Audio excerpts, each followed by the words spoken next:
இப்போ நம்ம கும்பகர்ணனை எப்படி ராமர், லக்ஷ்மணர், அனுமர், அங்கதன் எல்லாருமே, ஏன்னா பயங்கரமான பெரிய சைஸ் பிளானட்டு இருக்கிறதுலே, அந்த ராவணனோட குரூப்பில் இருந்ததுலே பிக்கஸ்ட் கும்பகர்ணன் தான்.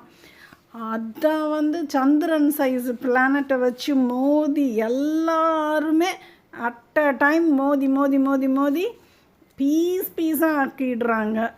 அதுக்கப்புறம் கும்பன், நிகும்பன் அவங்க வர்றாங்க. அவங்களும் ஒன்றுமே இல்லாமல் சுக்குநூறு ஆயிடுறாங்க. அதுக்கடுத்து திரிசரன் வர்றாரு. அதாவது 3 தலைகளை உடையவர் மாதிரி திரிசிரன்.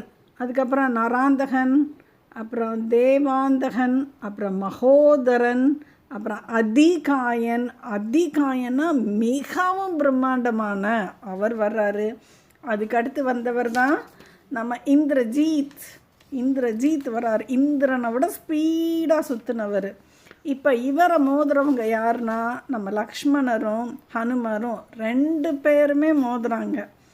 2 பேரும் மோதி மோதி மோதி நிறையா தடவை மோதி, ஏன்னா அவர் ஒரு சுற்றுவட்ட பாதையை பயங்கர ஸ்பீடில் சுற்றிட்டு வந்துடுவார்.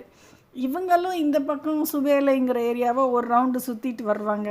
அப்படி சுற்றிட்டு வந்து மோதி மோதி அந்த லைட்னிங் ஸ்பீடில் சுற்றிக்கிட்டு இருந்த இந்திரஜித் அதுக்கப்புறம் கண்ணுக்கு தெரிய ஆரம்பிச்சிருவார். ஸ்லோவாக சுற்ற ஆரம்பிச்சிருவார். அப்போ அவர் ஸ்லோவாக சுற்ற ஆரம்பிக்கும் பொழுது அப்படி எல்லா கிரகங்களும் மோதி அப்படி அவர் தீ பிடிச்சி அப்படி சாம்பலாகி பஸ்பமாகி ஒன்றும் இல்லாமல் போயிடுவார். அவர் இந்த கிரகங்களோட மோதும்போது இந்த கேஸு, கேஸு நாகாஸ்திரம் சொல்கிறாங்க, அந்த கேஸ் வேறு ஸ்ப்ரெட் ஆகுது.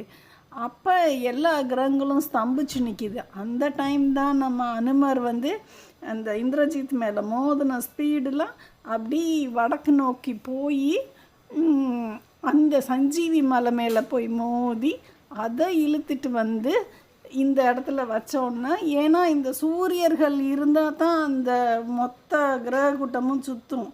இப்போ ராமர், லக்ஷ்மணர்லாம் ஸ்தம்பிச்சிருக்காங்க. அவங்களால இந்த மொத்த கூட்டத்தையும் இழுக்க முடியாது. இப்போ சஞ்சீவிங்கிற அந்த கிரகம் எல்லா கூட்டத்தையும் இழுத்து இவங்க போர் புரியும் போது பயங்கரமாக ஹெல்ப் பண்ணி இந்த இது இருந்துச்சுல, இந்த நாகாஸ்திரம், இந்த விஷ வாயு, இதையும் அந்த கருடன்கிற கிரகம் அது தனக்குள்ளே இழுத்து இந்த இந்திரஜித்தை உடச்சி சுக்குநூறு ஆக்கிட்டாங்க.